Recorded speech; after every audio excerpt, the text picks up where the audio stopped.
teams out every Sunday. Fire in our eyes, can't stop our drive. Hit so hard, remind you of 85. We the Bears, monsters of the Midway. Knocking teams out every Sunday. Fire in our eyes, can't stop our drive. Hit so hard, remind you of 85. Take a real Chicago, you can smell it in the air. There's a hungry team called the Soldier Field going nuts, jumping out their chair. Teams rather be anywhere but here. We don't care if it's below zero. Better tougher for the snow, we still gon' break roads. If we win the point flip, we choosing to kick. Cause we gotta keep this, that love to hit. Polarize the link with our smash mouth beats. Slicing up teeth like Mike Singletary. Forever repping the seat, making Papa Bear proud. Giving Chicago something to shout about. We the Bears, monsters of the And welcome to another episode of Panda and Grizzly Show. I'm Brian the Grizzly here with Tank Kramer. How you feeling, Tank? Not good. Heartbroken? yeah, that's the way to put it. Yeah, very angry. Oh, so angry. God. I'm still I can't believe what I watched. And you know what? I had that feeling like, we're not putting this game away. We were calling stupid calls, you know? And who was it? Was it JJ? Or there was somebody who was being interviewed, and they said like in the third quarter, was it Eddie Jack? Yeah, in the third quarter they started getting a little laid back. You know, they started getting a little lazy with it. So what happened was both Darnell Mooney and Cole Kmet both said offense was, and DJ said the offense was kind of lackadaisical during the fourth quarter or third and fourth quarter. Like they came out not ready to play, and they just, were content with where they were. And that's and exactly why. This is not the first time they've done that. There's this is the third game where they go into the fourth quarter with a pretty decent lead. And each one of those games, the entire team just got complacent, and they just didn't finish it. They didn't finish the game, and that's so frustrating. This is the third game where we had a 99% chance of winning with 6 minutes left in the game. Yeah, like, what? Yeah, and at the end of the day, to me, that tells me that's a coaching problem. I mean, players play, I get it, but also like players tend to like get in like zones and moods and stuff, and it's up to the coach to like keep that fire hot. You know what I mean? It's like, and they're not doing it, man. Like I don't know what it is. Hey, what's up, Rasta? Yo. Yeah, I go against you in the builder blocks. I'm sorry. Sorry, man. I got a really good team in this builder blocks thing, man. I'm sorry. All my team just decided like, oh, we're done for the season. Everyone fucking got hurt. like, man, yeah. Yeah, and I had a good chance to beat Marvin. You should have beat Marvin. I was like, how did you not? He had a couple players that did really well. I had a couple players that did really well, but I had a couple players that one was out, and I didn't know, and I'm like, I checked, and then another one was like minus points, which is the fucking worst when you get minus points. Michael says I lost by 70 points. Ooh, yeah, boy. Yeah. How do you? That's a rough one. Dude, I'm just letting you guys know I'm pretty good in this builder blocks league. I was like, guys, I don't think anyone's going to beat me, but I'm sure it's gonna be close. Honestly, yeah. I think from week to week you never know. I haven't scored less than 115 points in the last like 6 weeks. Damn, for real. it's just, and it's funny because I don't have like the greatest team, like greatest quarterbacks of all time, because I lost Joe Burrow so early. And that was a painful one for a lot of people. Just all around. Like, Christian McCaffrey saved my season. That's what it really is. Christian McCaffrey and Gibbs coming out and doing their thing. Woo. Gibbs. Me and you, my guy, but I'm worried for sure. But hey, you and I were the only teams to score over 100 this past week. That's very, very true. Really? Yeah, we're the only two. Wow. We're the only two. Wow. That's impressive. I didn't know that. Although once I saw like I was getting my ass kicked, I was like, yeah, I'm done. I'm not gonna pay attention. I won. I think I beat Bro Kyle 117, almost 117.9 to 75. Okay. And then Rasta beat Redmender 101.3 to 74.9. So yeah. I won by 40 points. It wasn't even like I was like, yeah, whatever. It's like time to go home. Michael, I had Bijan and Zay Flowers and Brees Hall. Damn. And sometimes people just don't play. Sometimes they're just not good at it. You know? It happens too often. Nothing you can do about it though. All you can do is just you put the best team you can put out there and go with it. Yeah. Like I had I had a nice stack with Tank and CJ, and then they're both out. CJ might be out for another week. No, he's already out. He's already declared, and most likely he's trending towards being out. And it's killing me in the other league, in my dynasty league, killing me. Had I started Golf over Fields, I would have scored 132 points. Golf went off. Mm-hmm. He really did. He really did, man. Yeah. You see. Also, Waddle had a pretty good game. He did. So that spike bet. Because who'd you guys go with? It was we went with Waddle. And how many points you got? You got like 20 something? 24 points. And you guys went with I don't remember. Who you guys go with? Oh, it was the Packers, the running back. Was it Aaron Jones? Jones. I think it was Jones. Let's look at this whole thing. I think it was Jones, which he only put up 8 points. Let's look to see what that was. The spike bets. Yeah, Aaron Jones versus Waddle. Oh my God. Ugh. Yeah. Because usually most of the spike bets that we do, just everyone, they're close. This one was not. This one was not close at all. Waddle destroyed it. He put up great numbers, which is awesome because when your star is out, when you got Tyreek Hill's out, you need somebody to step up, and he stepped up. But they finally woke up. That's what really that too. They finally woke up. That too. He was 8 for 9 and 142 yards and a touchdown. Hey, so Rasta says I had to start golf. I had to start golf over Fields. I would have scored up 32 points. Right. So now this week they're at Minnesota. My question to you is: do you put golf in away? That's a good question. Golf is great at home. Arizona. Arizona's gonna put us in Chicago, right? And it's cold, and they're fighting for their jobs. I don't know, man. I'm never gonna root against Fields. I would rather lose. Arizona wants to kind of lose too, so I would see them kind of like maybe be close, but kind of still lose.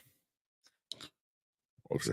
Now, do I chase points with golf or try to get you to root against Justin Fields? There's no way I'll ever root against Justin. No, none. Like literally, we're gonna come in here next year, and I'm gonna have a Justin Fields Atlanta jersey on. Nice.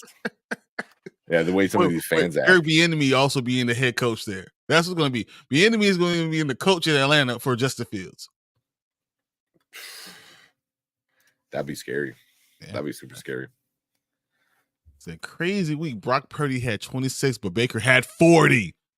Baker Mayfield was a monster. Yeah. He was killing it. I was like, what the hell, Tampa Bay? They whooped them. Man. He was 22 for 28, 381, 4 TDs. His rushing there, not the best. But he did get a fumble. Baker Mayfield had a couple of sacks, man. He had like 5 sacks. Yeah, but he had perfect quarterback rating. Yeah. 58.6. It was perfect.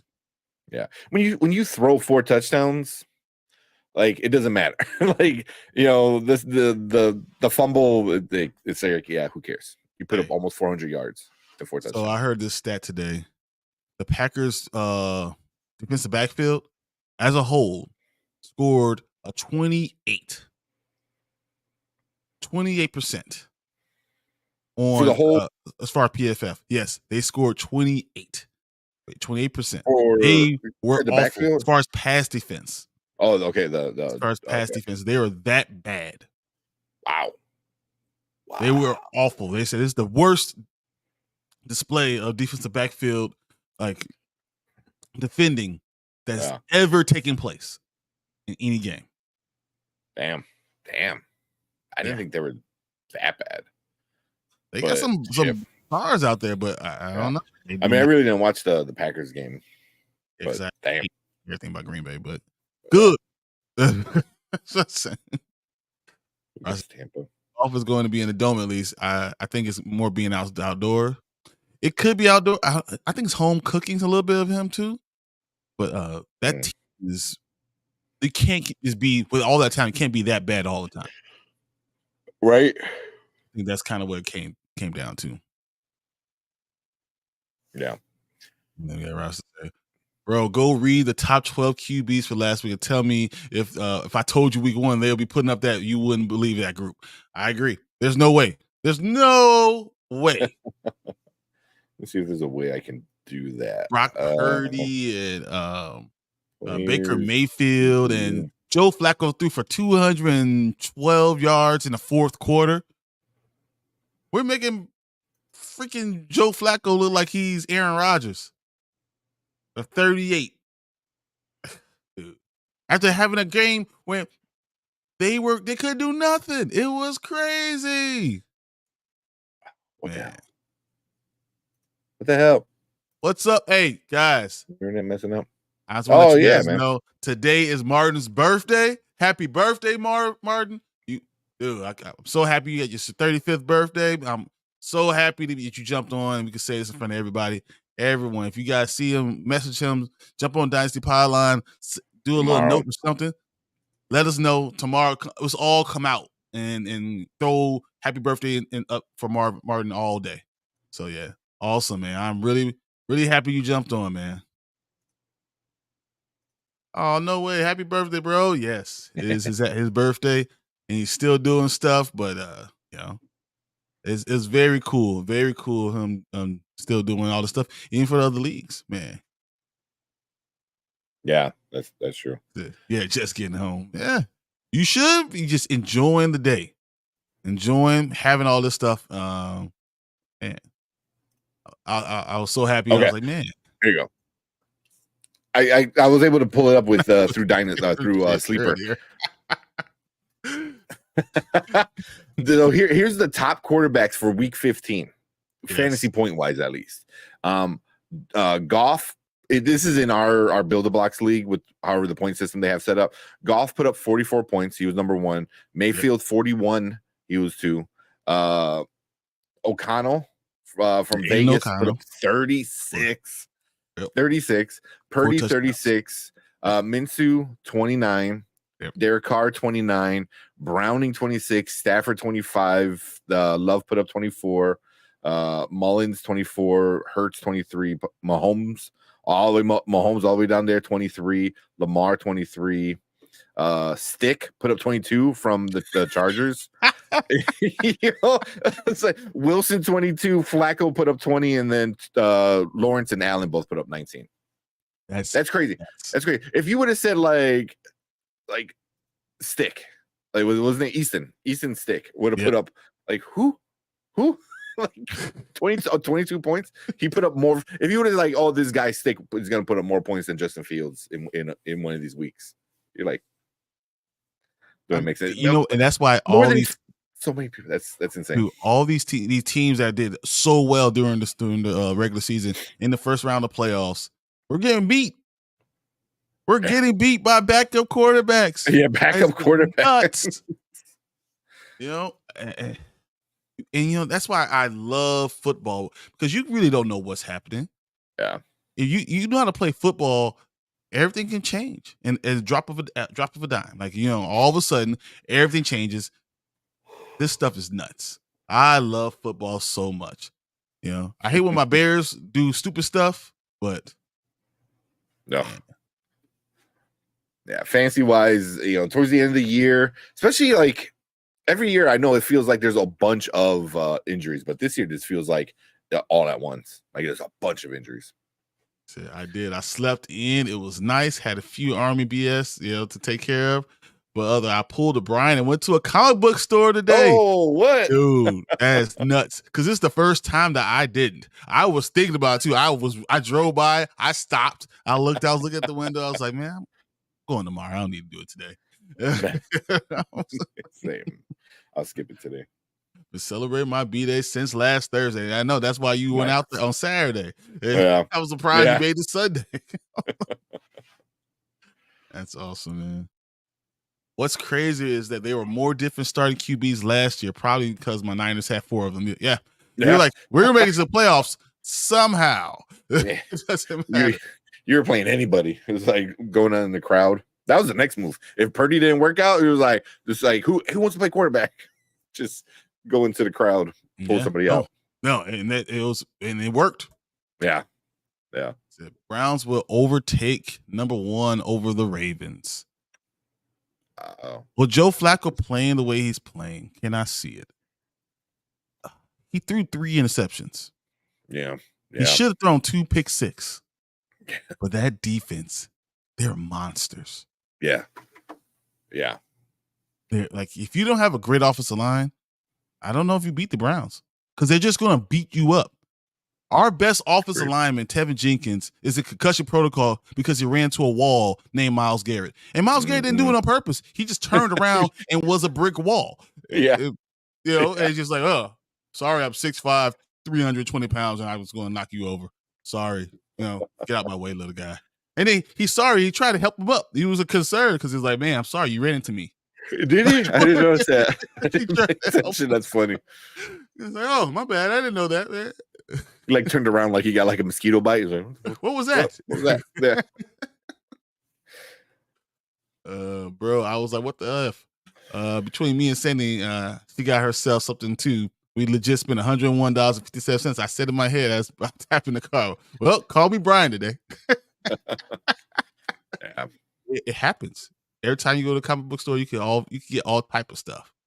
Yeah. Don't believe me? Yeah. Oh. Yeah.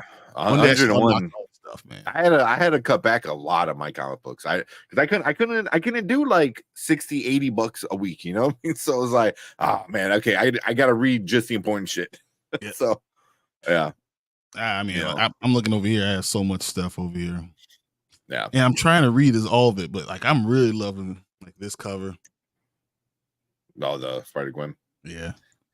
Yeah, put these in. I told you I know it's like super off, but I found Supergirl World of Tomorrow. Yes. Oh my gosh. All 8 except for issue 1.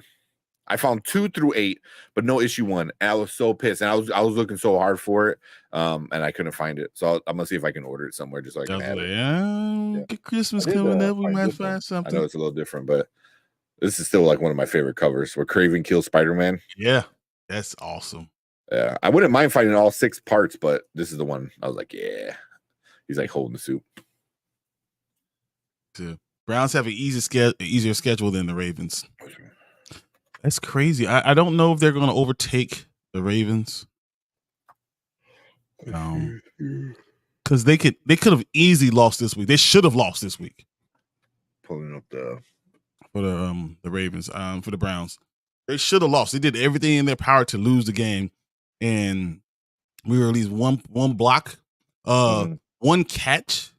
If we have our tight end catches the ball and he's wide open, 20 yards, no one's near him, run right into the end zone. This game doesn't happen. This game is a blowout. Yeah. Well, Ravens secured the wild card. I'm looking at everything right now. Ravens are the only AFC team to secure the wild card. So they're guaranteed to get at least that. But in the But they division, haven't clinched division yet. Yeah, it's still very But- close. yeah. And then over on the NFC side, Cowboys, Eagles both clinched the wild card By So you're gonna losing, see- Yeah, I know, right? Both of them lost. Both of them lost. But the 49ers are the only team in the NFL right now that clinched the division. The only team in the entire NFL, the 49ers, the only team that are like locked down. Because they're 11-3, and then Rams and Seahawks are both 7-7, and Cardinals are 3-11. So yeah, they clinched their division already. And you still got what two more weeks left? Yep, 3 weeks. You got 3 games. 3 games. 3 games in the NFL left. Yeah, 16, 17, 18. Yeah. Yep. Yeah. So yeah. Imagine 3 games left, and they can legit take a break and rest people and get everyone healthy and get into the playoffs. If they wanted to. Says, well, I'm advancing in the playoffs in 3 leagues, but Dynasty I lost, same as me. Yes, all that talk to Mark too. Hey, I was just talking to Mark. I didn't really believe in anything I was saying. Without CJ Stroud, my team is crap. Without takedown CJ Stroud, I ain't got nothing, man. Because who you gonna go after? Because who's your other quarterback? Stafford did okay. Stafford and Puka did do nothing. So I was just like, yeah, no. And then Joku was on my bench. So oh man, well, I guess that's good for you though. Yeah, because you need to lose. Yeah, I need to win now because I got to be out of Toilet Bowl, so I have to win now. It's Toilet Bowl now for you guys. Okay. Yeah. Thanks, Ross. It's still the end of the day. I don't know what's updating. Still has nothing I could do. It's grayed out. It's happening in 3 of my leagues too. It's not updated. Oh, with yeah, and Sleeper.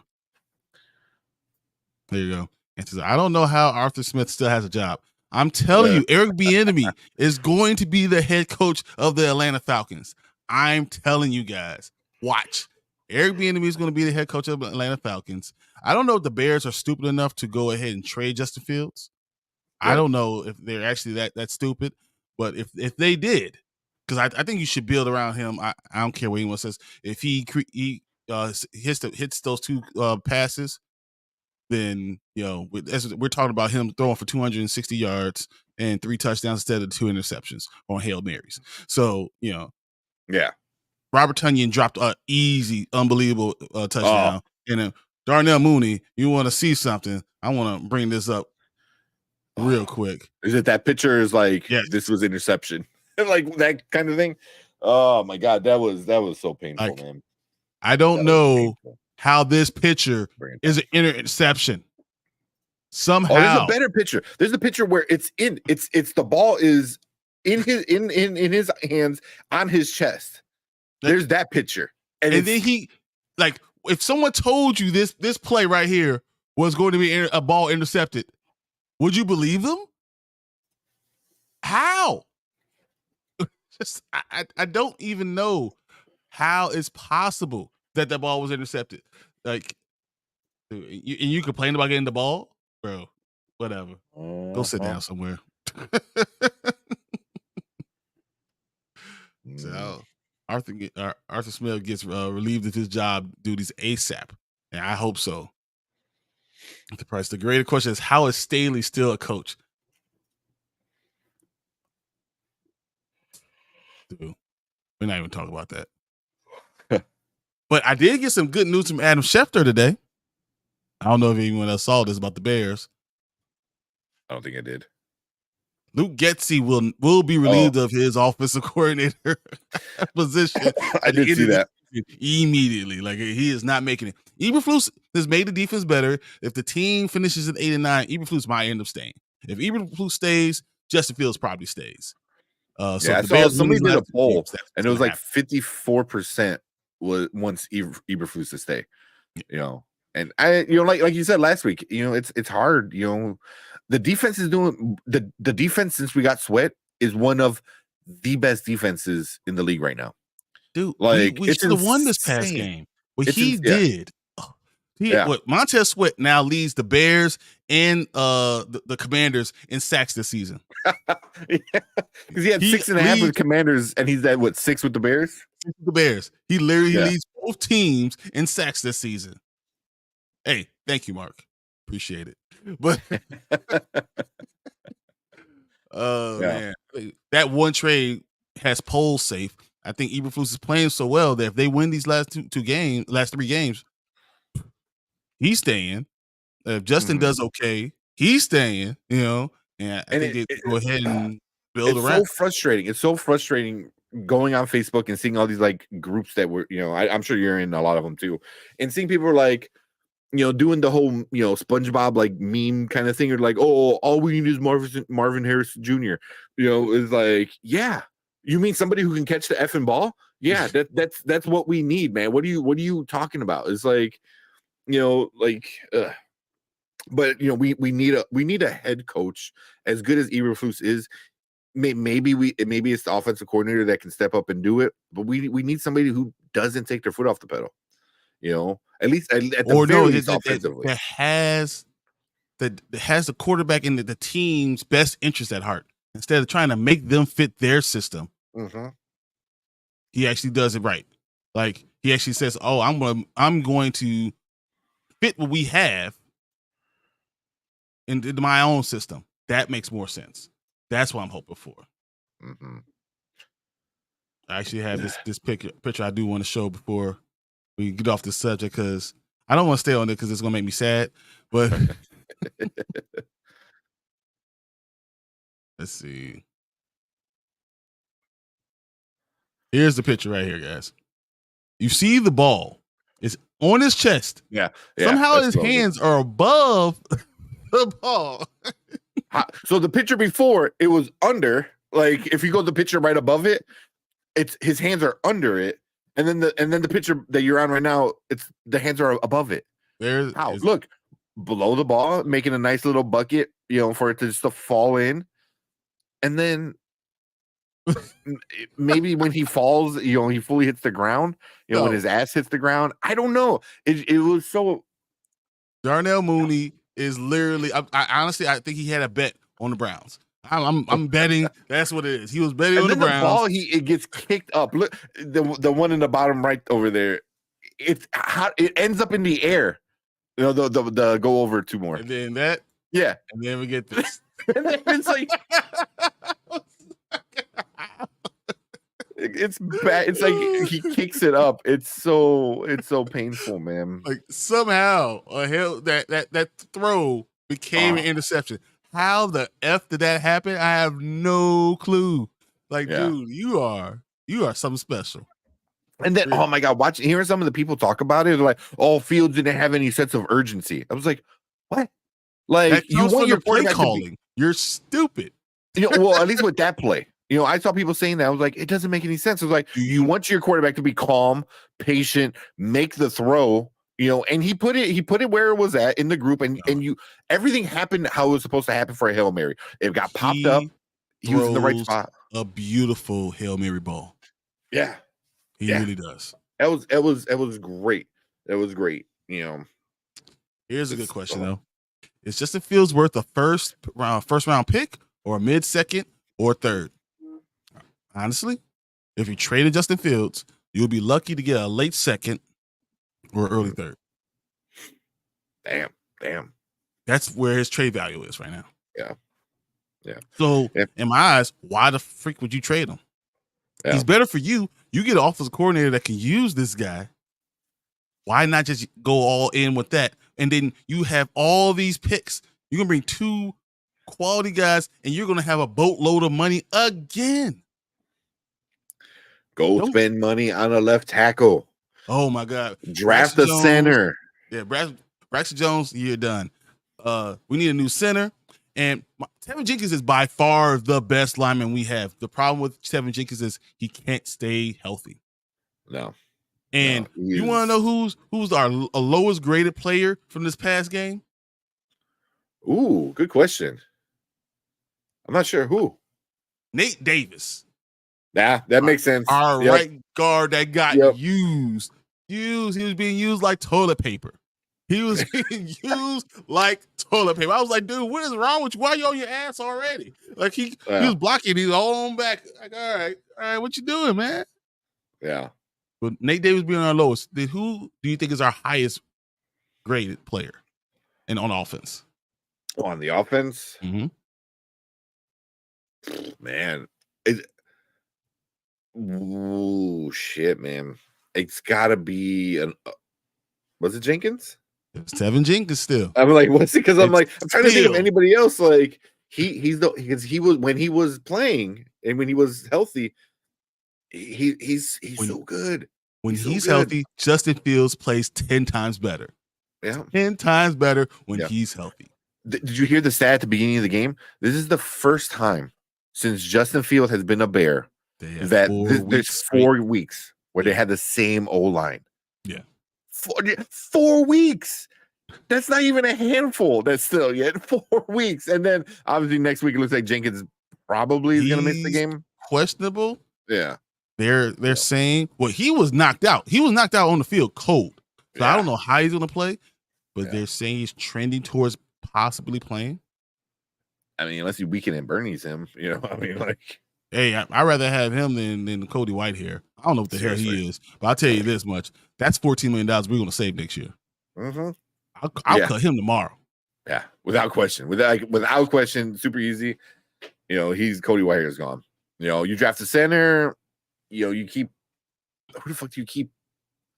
Do you keep Lucas Patrick as a backup? If he's still under contract, keep him as the backup. Whatever. The Tyree Carter will be your backup guard, and I don't care where we put it for one of those guys for tackles. Yeah, you have one swing tackle, and then you go with some better people because I think the Bears have too much talent to just go all rookies. Yeah. Or saying this motherfucker.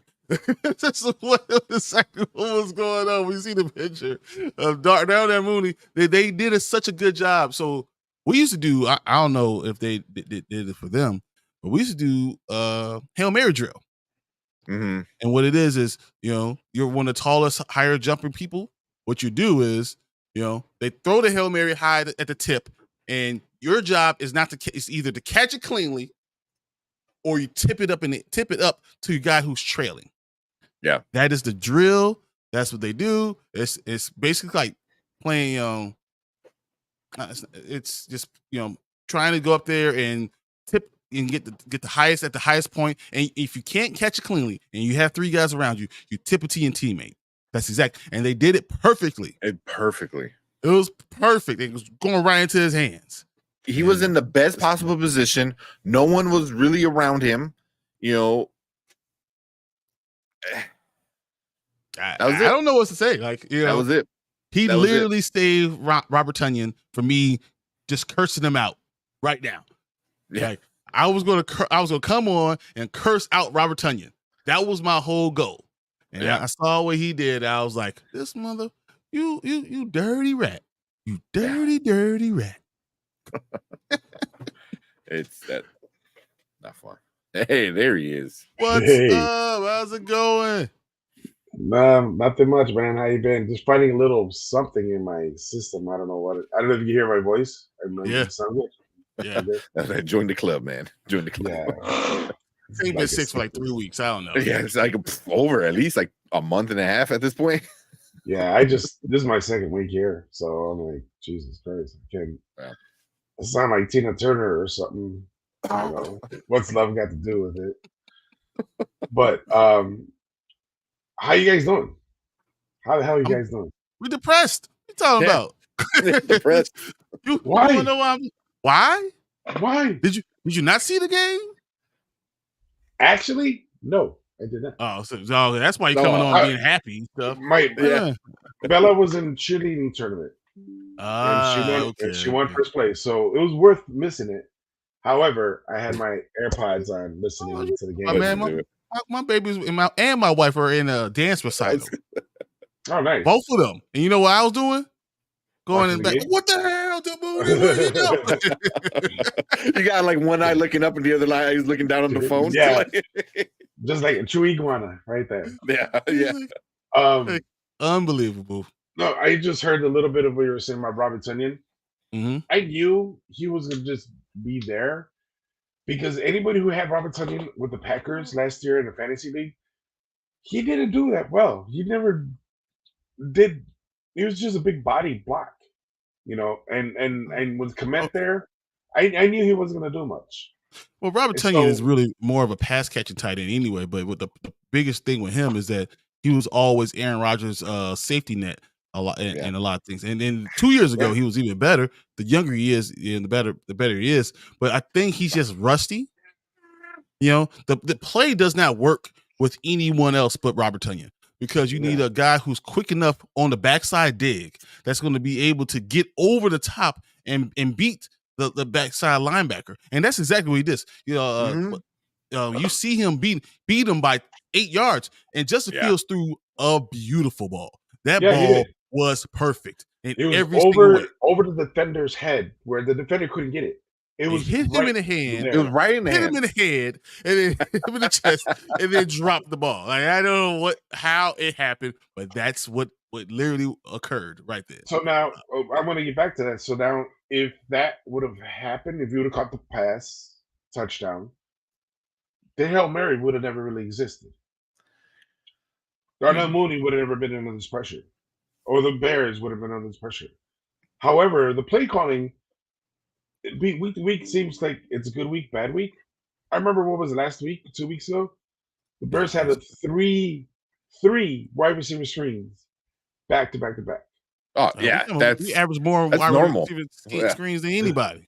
Yeah. So here's the pass. Look at this. He's totally past the guy. The Another picture where you're like, going to be in his hands, like you. And if I told you somehow he dropped that ball, how? Yeah, I don't know how.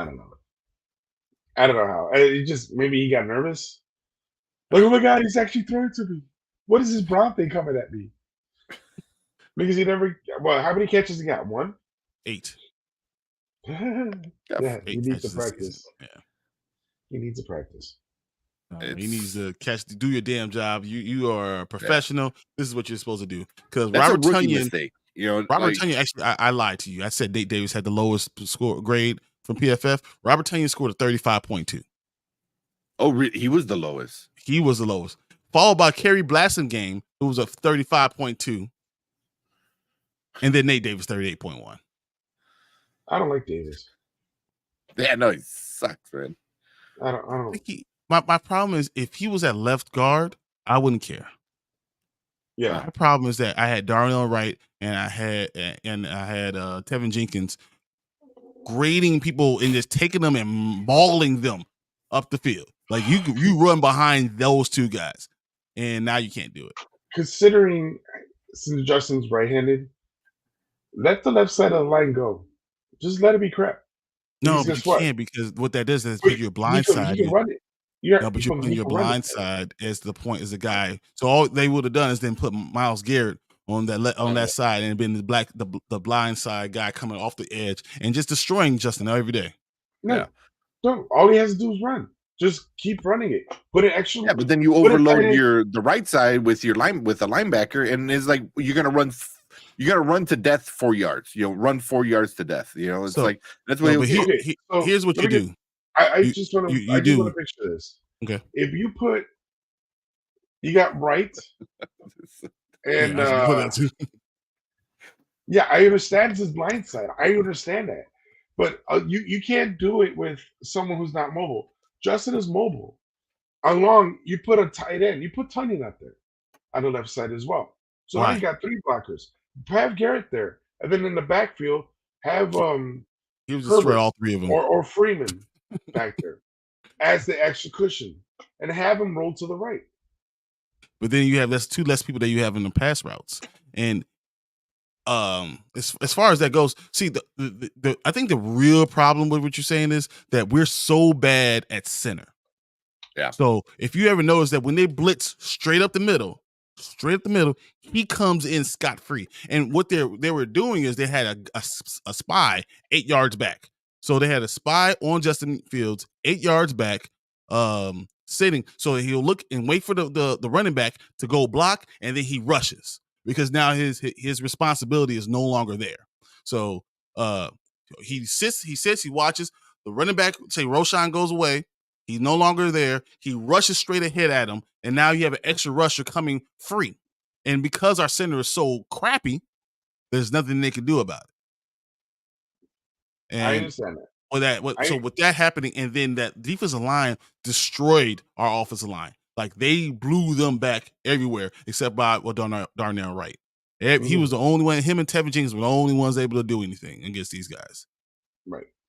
I mean, all I'm saying is like because how many? And the problem is you get Justin Fields hurt, and and this is when Mark Barnum says, no, he has an arm. Let him use his arm too. Why would you just run? I mean, if they're gonna just, I'm not just saying run like 80 plays of the same play. I'm not doing a with gutsy kind of thing. No, I'm just saying mix it up a little bit. You know, I think you have to run, try to run away from Garbage go to the right, and then have also the tight end peel off, or have the running back stay the chip block, and then peel off. Because just have the whole line, everybody, or at least the 3 side, switch to the right. You know, just shift to the right during the play. They do slant the line towards Myles Garrett a lot. And the problem is that, once again, our offensive line wasn't good enough one-on-one blocking against the regular guys, not just Myles Garrett. And then with the free rusher coming in, it overloaded them, and they just weren't able to understand what's going on. Even on that 4th and 1 play, everyone's talking about DJ Moore being wide open, running down the field. So the issue with that is Justin Fields was running for his life, running towards the edge, trying to go, because obviously he got tripped up by someone. Someone was chasing him, right? To throw the ball in the NFL, you need to set your feet. So, yes, he could run. He has to be able to set his feet to get that ball out to DJ Moore. So you can't just always, he's open, throw the ball. No, it's about setting your feet and throw the damn ball. People are so stupid about it. Oh, I can do it in my backyard. No, you can't do it when other people are there when they're defending. That it's idiotic and it's stupid. That's not how things work. That's not how football is played. Because you can do it in your backyard. If you couldn't do it against me running after you, imagine Myles Garrett. Yeah. You know, and I think it's hilarious that people think those things, and it's literally impossible. But what can you do? But we were 1 or 2 plays from winning the game over and over again. Really, But we were ahead. We were ahead. We were winning the game. You know what I mean? That's the thing. Is like, that's why I can't get mad. Oh yeah, 100%. Because the defense is the reason they're doing it. No, that it just feels being special. Yeah, right. You know, the offense just took their foot off the pedal, and it was just that's complacent. They talked about finishing and executing last week, didn't they? So I was literally listening to 670 The Score on my way home. And they literally had a guy on the field, on the air, talking about he knows football, saying Justin Fields is probably a good football player, but he's probably not going to be. Quarterback's probably not the position for him. This is the professional football person saying that about Justin Fields. I feel like you're the dumbest person I ever heard in my life. Yeah. You are stupid. Justin Fields has been playing quarterback his entire life. It's the same stuff that Bill Polian said about Lamar Jackson. Why are you always? Why do these people feel the need to say those things? Do you not know how ignorant you sound when you say that? Like he should play another position. They should look at him like he's Voldemort. Like it's like he's not intelligent enough to play the quarterback position. It's you don't even hear the racism in the stuff that you say. Like it drives me nuts. And there's so many people that spew this type of hate. They should be just eliminated from earth. I mean, look what DJ Moore came out and said he doesn't think Caleb Williams or May are as good as Justin Fields, which I agree. You know, if and that's what we said last year. If Fields was entering the draft right now with everyone else entering the draft, like the guys coming in, he would be number 1. So it makes it up when you have 5 pieces of 8 on the line in the O-line. You're such a nerd. You're such a nerd, man. He is so nerdy. Oh my God. But no, if you don't have a complete pair, you don't have it all. Why would you can't? It's so hard to do. Honestly, I'm worried about this. Looking for next week's game. Arizona. Mhm. I think the Bears are more talented than Arizona and can beat them. Or you're way, way more talented, right? But without Tevin Jenkins, I don't know. The Bears have never done well. They started 0-4. Everyone's like, how did the Bears start 0-4? You weren't ready. No, it's because After Tevin Jenkins wasn't there. Tevin Jenkins is your entire line. If Cody Whitehair is out there with Lucas Patrick, you don't have a line. after what happened with Carolina winning yesterday, and I think even Jack Sparrow. New England won even, didn't they? So I'm sure the Bears are going to probably want to tank a game or two. They're going to try to keep it close. No, why would the Bears want to tank? Why would that even matter? Draft picks. They Draft have capital? Carolina's draft pick. That has nothing to do with the Bears. I understand that, but No, but the Bears cannot have higher. They can't drop higher lower than 5. That's the lowest pick that they can have for right now. Because they already have 5 wins. So that's as low as it can. They're at 5 now. That's as low as they can get. But what are they? What place they are now? 5. Okay, They're at 1 because of Carolina's pick. Yeah. I'm not talking about Carolina. I'm saying, but why would the Bears? Because the biggest problem with the Bears right now is that they don't know how to win. Every week we're saying we have 3 of the most epic collapses where with 6 minutes left we have 99% chance of winning, and somehow we lose the game. So we don't know how to win the game. So why would we then choose to not try to win the game? It doesn't even matter what our draft pick is because we're going to have the number 1 draft pick anyway. So I would rather us beat as many teams as we can to try to learn how to win. And the truth is, changing defensive schemes is stupid right now. When you have a team that's trending towards the right way. I'm afraid we're going to become the Dallas Cowboys, which they look good. They really listen. They really look good. But have they actually beat a team with the winning record? I don't think they have. They beat the Philadelphia Eagles. Okay, can you name another one? They only played the teams that they've played. They've only lost 4 games. That's what I'm saying. So if the Philadelphia Eagles are the number 1 team, or second number 2 team in the NFC, the Bears need to finish up. They need to tighten up. They need to keep their foot on the gas pedal because usually third quarter, okay, we're done. No, man, we got a whole another quarter to go. Mm-hmm. You know, they need to learn how to win. I think they're so young. It's exactly what you're saying. And I think it revolves around Eberflus or somebody over there saying, "Okay, let's change up the game plan." Why? Getsy is an awful offensive coordinator. Yeah, and you know what? And I blame Eberflus for this specific reason. He's the one to put this coaching staff together. Sure. You decided to bring Getsy in. Who did he coach?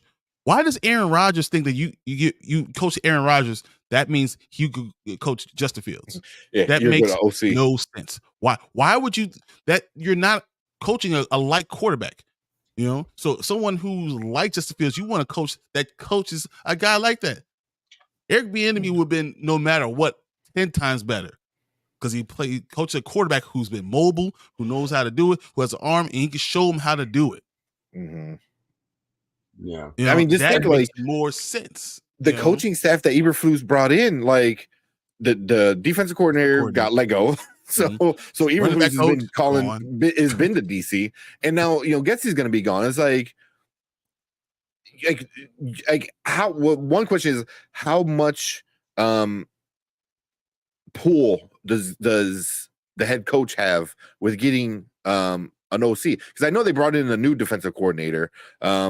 I don't know if he's going to stick around or not. I don't know. No.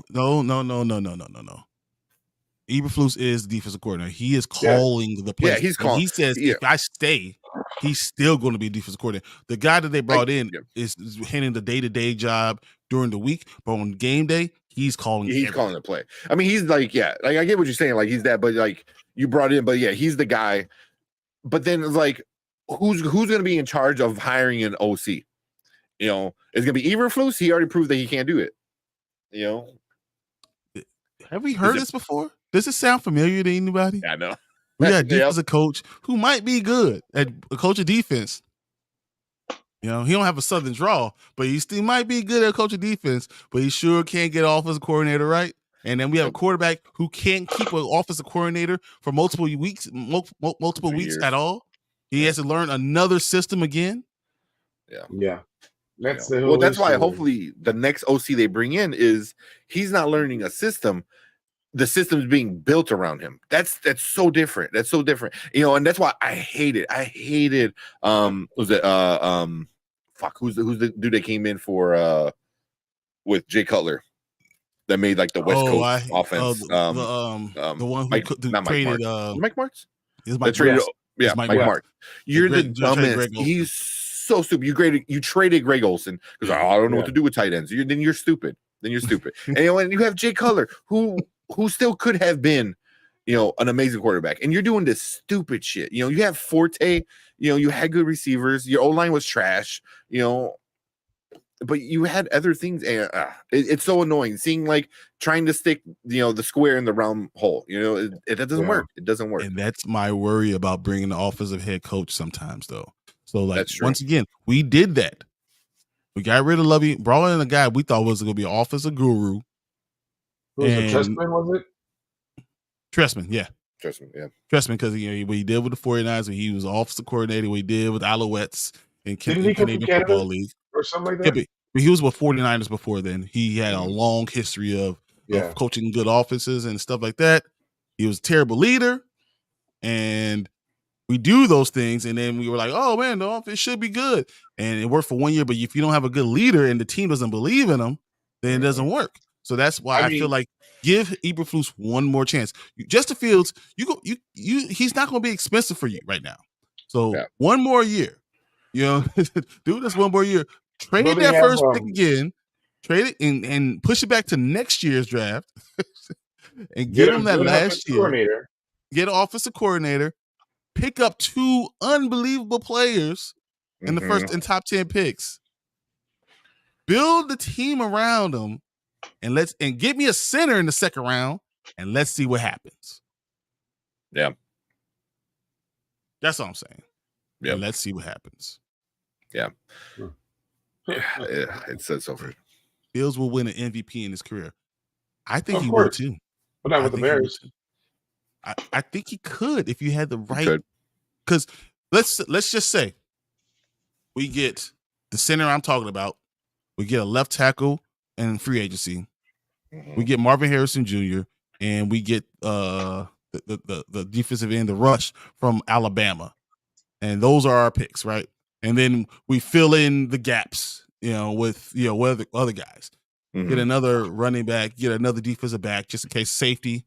I will keep Eddie Jackson. I know a lot of people want to get rid of him. I will keep Eddie Jackson because that's why Briscoe's able to have 17 tackles, because Eddie Jackson is controlling the entire backside of the field. Just because he's not having all these picks doesn't mean anything, because he's controlling the entire backside of the field. Briscoe could be more aggressive because you have someone that's doing what he's doing. Eddie Jackson won't be 31 to next December. So I think you could hold on to him for 2 more years, let him play out his contract. You have money. Money's not the end all be all. You're getting rid of Whitehair. Why not do those things? You know, if you play it right, you could be Detroit Lions for next year. Yeah, I understand that, but you think the Bears are going to keep him for next year? I hope they do. This is my wish list. I don't know. I don't really care about Eberflus unless they move him to defensive coordinator. We have to move a whole head coach to defensive coordinator. I understand that. If you need to keep him there, fine. But get somebody who knows how to manage Fields. Not the team. Fields. Because you got to play to his strengths. Fields' strengths. If you don't, look what happened. Look what's happening. From one year to another. To every quarterback. Brock Purdy is a system quarterback. You know, Tom Brady, for the first 8 years of his career, he's a system quarterback. Like, you have to have, unless you have Peyton Manning back there, who is the system, you need to have a guy, a system that's built around that guy. So, like, and I feel like everyone wants to talk about Fields because he's athletic and he has a good arm, but you know he's not the stereotypical quarterback that he can't do it. You know, I disagree. I think that's the wrong thing. I think that if he was running all the time trying to be Cam Newton, then he's not going to be in the league. But he's not trying to do that. He's just trying to be himself. And I think that's enough. And a team that's willing to build the offense around him, do the right things, kind of what you're saying, but you need an offensive coordinator that's going to be there, that's going to be there for a couple of years and do that with him. And then if you do that, then all of a sudden we're talking about you pick up his 5th year option, he's still cheap. He's going to be cheap on the 4th year and pick up his 5th year, right? Yeah, he's cheap, under $10 million. This is be his 5th year, isn't it? No. It was 4th. 4th next year. This is his 3rd year. This is number 3. Oh, this is 3. Oh, yeah. So next year is 4, and you pick up his 5th year option. Yeah. You know, and he's still cheap. And then he could do it to Jalen Hurts and sign for an extension and be cheap for 3 more years. So everyone's talking about get this rookie quarterback, right? But in 3 years, you have to pay that guy if he's doing it. Or you could do exactly the same thing with Justin Fields and him still be cheap for 4 more years. Every single Bear fan understands that if you draft a quarterback in the 1st round, it ain't gonna happen. It's not gonna be Patrick Mahomes. It's gonna be more like Trubisky again.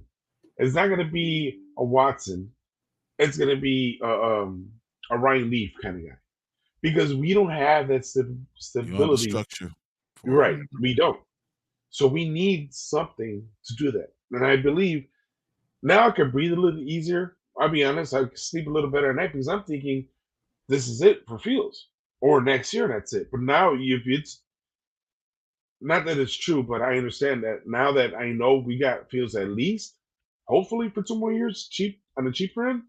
I hope Poles understands that, like, okay, this guy is not working, and then we got to get an offensive coordinator that can help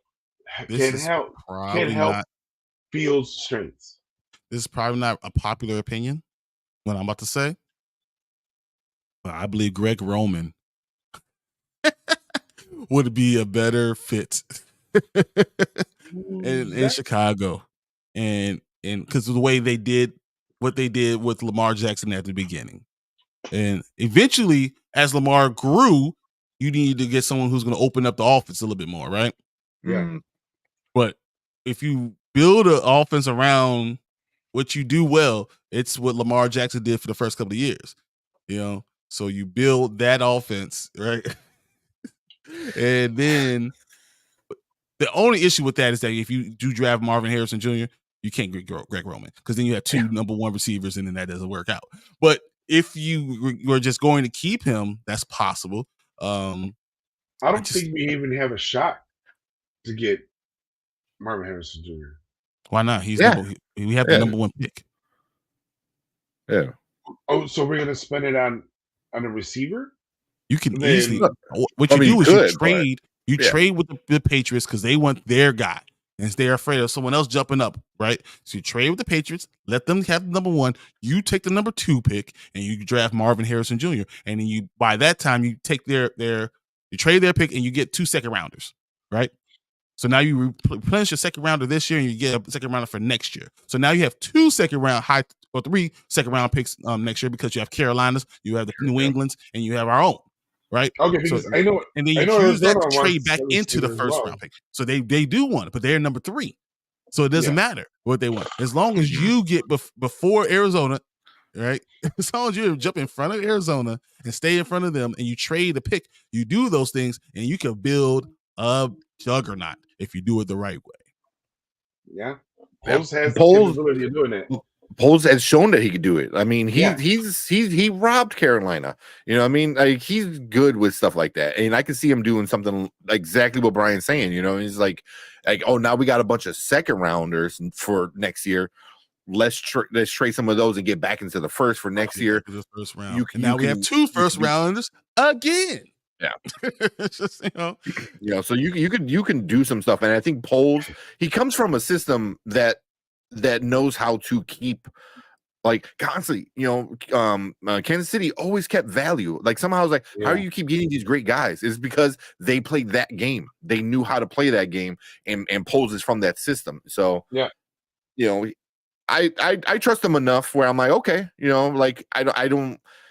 if for whatever reason, if they decide to go with Marvin like the first overall pick, then there's got to be a good reason. Like, you have to trade. But otherwise, and otherwise they're going to trade someone to want. And then what you could do, there's other things you could do. If you don't want Marvin Harrison Jr., what if you go to the Raiders and say, give me 2 first rounders, a second rounder, and max minimum Crosby.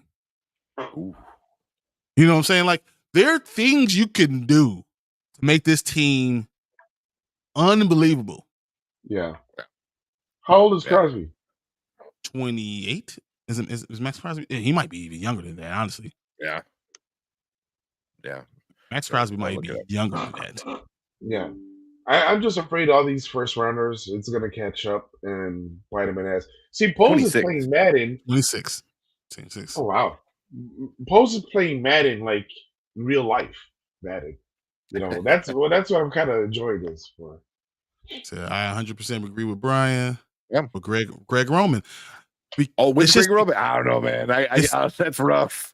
You got to understand that the Ravens were almost in the Super Bowl, right? Yeah. The Ravens were almost. I'm more like the player. Like, there's a Sports Illustrated article that came out earlier this year where all the players were like, we hate him. We hate this man. And it was like an ex-players or talking shit about this, no, we lost him. Ready to go take notes. Players are just like, how bad he was. I was like, ooh. I think he was bad for the passing game. Yeah. But if you could bring Greg Roman to kind of build a system around him, and then you have a passing coordinator, you can do that. They've had passing coordinators to help with the passing part of the game. Mm-hmm.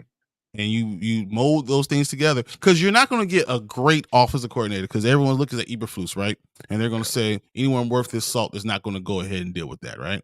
No, they're not going to hitch their wagon to him, because he might only be a 1 or 2 year left on his contract. So what you do is you go, as I said, you go get Greg Roman, you go get someone else, and you can do that. You can fit that thing together and then make a run. And all you have to do is make a run and show that you can do this stuff. And then all of a sudden everything changes. I mean, I get what you're saying, but I can also see like some of these like OCs, that they're like, okay, I'm not quite head coach potential yet, but I could be. And you can be looking at Chicago and be like, this might be my shot. You know what I mean? Either I get 1 year with Justin Fields to prove what I can do, right? And whether we're good or bad, if the offense runs well, then Eberflus could be out and I can easily replace him. Or we all do well. But no, I know that's the least one. But what the best case is, because the defense is going to be solid, and that's all going to be Eberflus. So if the offense can run, and now you came in and you fixed the issue with what Fields was having and that offense was having, and now you and Eberflus go on a nice like run, and in 4 years, whatever, like when it's like contract extension, you can like, I want a head coach job. Like you saw what I did with Fields. You saw what I could do with an offense. I want a head coach job. So it's kind of like you can use it as a proving ground too, and if you got DJ Moore, you got great running backs, you got Fields, and if you get Mark, do we have great running backs? I think so. Foreman is old, obviously, but Roshan is not bad. Oh no, they were awful. When you have 3 running backs, sometimes you don't have any. And everyone was talking about all these guys and Khalil Herbert and everything. And you know what David Montgomery is sitting there doing? Laughing at us. Yeah. Because you know what I think Roshan is? I think he's a great number 2. Wow. I think Roshan Johnson is a great number 2. I can see enough. Yeah, I agree. I mean, I can see him as a number 2. Yeah. I really like. If he has that, if you have that great guy, he comes in. He's a supplementary guy that's able to do all the other little things, but you need that explosive guy. Yep, main guy. Give me Al Jair. Let him be my feature back. I think he's a great feature back. I can see that working. He will work well with Roshan. Yeah. But either way, that's what I'm thinking. Like, because it can go either way. It could be like a good OC might be like, I'm looking for a head coach job, or I don't want to, like you said, I don't want to get behind Eberflus and deal with that, because it's a 1 year possible, Mhm. But it also could be like somebody who is not quite that head coach potential yet and needs to prove it. And you can come to Chicago and could prove it, but it's kind of risky because if it doesn't prove, then but also you're just kind of in the same boat. You're like, I tried my best. I'm exactly where I was, last year. So you can go somewhere else and keep trying to prove it. But I don't know. I mean, there's a good chance, but Poles needs to figure that out. I think I trust Poles finding a good OC than I do with Eberflus. I agree, but if he's going to be on your staff, what I would be interested in seeing also, I mean, I still think Greg Roman might fit, but wouldn't it be aesthetically pleasing all the time, but it will win. I also think someone like, I know Ryan Day wants to get to the NFL. He won't get a head coaching job. He just won't. Yeah. Does he come and run his offense here for a year to show that his offense works in college? Yeah. Bring in Marvin Harrison Jr. and then you have Justice Fields running that offense with all those guys. Do you try that? I mean, I'm just saying you have to be creative. You have to be smart. You have to be willing to take chances, especially if you're going to give Eberflus another chance. If you get rid of Eberflus, all this is different. All this is mute. This means nothing because you're going to then have to trade Justin Fields because you're going to start with a new running back, a new quarterback, and we know what we're going to do. We're not going to be good next year. And we're not going to be, and we're going to waste Montez Sweat at age of 28, 29, 30. That's what we're going to do. We're going to Julius Peppers him. Oh, geez. Yeah. That's what we're going to do. So I'm just, and I think Ryan Poles knows that. Yeah. And that's why he wants stability. Yeah. So I think what we said last week, me and Tank, we said, unless you're getting a great head coach that you already know can win, Jim Harbaugh. Yeah. So if someone's in Pittsburgh want to be stupid and get rid of Tomlin, I'll take him in a second. Somebody wrote that dumbass article today. They were like, "Oh, there's a possibility Pittsburgh ain't getting rid of." You're stupid. Come on. Like I forgot who wrote it, but it was like some low end, like internet sports, coverage team or whatever. I'm like, that's the dumbest article I ever read. But like, they are not gonna get rid of their coach. No, that's all around Pittsburgh. It's all around. It is, but but it's fans. It's fans saying stupid fan shit. You know what I mean? Like Chicago, we're the fans of the backup quarterback. Every fucking year, it's like, put the backup in. You're stupid. Stop asking for that. But it's fans. It's fans doing fan shit. That's what happens. The team knows. The organization knows. Like, you do not get rid of Tomlin. You don't. I saw the funniest little cartoon of Tomlin. It was him sitting down talking to Mitch Trubisky. Oh, it's like, all right, look, we have a great defense. That alone. That alone. He said, we got a great defense. I can coach my ass off. I'm going to out-coach everybody. All I need you to do is win 2 games this season so I can extend my undefeated non-losing season. I want to extend it. In 2 games, and then Mr. Trubisky looked at him. He's like, "What? 2? What's that SpongeBob meme with Patrick? He goes, 1, take it or leave it. Like it's right under 1 that he needs. Yeah, that's funny. Like, that's super funny, and that's why Mason Rudolph is starting now. Yeah, I don't think that's why I don't think they're gonna get rid of Tomlin because he's done so well for that organization. He gets 1 bad losing season. Oh, do you want him out? They're still not losing. They're still, even through all the losses they just had, they're still 7-7. Yeah. That's what I'm saying. That's the thing I don't understand. Yeah. I mean, they're at the bottom of the division, but but it's a good division. Bengals, Browns, Ravens. Damn, man, that's hard. That's a division. Hard. So, and then they're still trying to figure out who their quarterback is. So it's gonna be rough. It's gonna be rough. See what the schedule is. You think they'll trade Najee Harris for the Bears? I think Najee Harris will be available. I wouldn't be surprised at that. So therefore, if they want to get that quarterback, Najee Harris with a couple first rounders, a second rounder, or whatever, for the number 1 overall pick, where the Bears are willing to give that up. That's not enough. No, Najee I'm Harris? just saying. I'm just spitballing. I'm just throwing shit out there. No. So I hear you. So if I want for them, first of all, they're going to stick with their guy for a while. And I don't know how that's going to work, but I just don't think they're going to do it. Let me show you guys this one part real quick. This is from Gridiron Heights. This is what we do on Wednesday. Me and Martin and Mark always look at Gridiron Heights. I just want you to just the time of the Pittsburgh part right here. I can't hear it. I can't hear it. Yeah. All right, hold on. Let me add it. I didn't put the sound All on. right, so while you do that, so the Steelers' last 3 games is against the Bengals, right? Which is probably winnable. You know, you don't got Burrow. Chase is, I think, still hurt. You know, Higgins had a good game. Maybe he can pull back another one. I don't know. So that's winnable. They already beat Bengals a few weeks ago. And then they got the Seahawks, which is interesting too. And then they got the Ravens. They just need to win 2 of those games, like Brian said, 2, just so Tomlin can keep his streak alive. Yep. That doesn't sound easy against those 3 teams.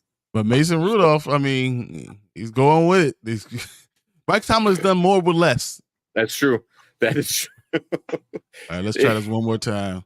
This is a non-Dynasty Pylon channel. I mean, we don't Dynasty Pylon channel, but just a non-Wednesday doing show. So it's only a part of it. Just watch this. It's impossible. I can't get you to the playoffs. Playoffs? Huh. I just need you to get us to 500. Ooh, that's tough too. Damn it, the whole thing. Mike Tomlin gets a winning record, so just win 2 games. 2? That was hilarious. That's funny. 2? I feel like that's an actual conversation they had. He's like, playoffs? He was not. Game. Peanut Butter Waver said, my father-in-law is a Steelers fan. He wants Tomlin out. That's insane. I would take him in a second. Insane. Like, I will give rid of everything. What Mike Tomlin wants, he can get. Whatever. Yeah. You want one of those second rounders that we got?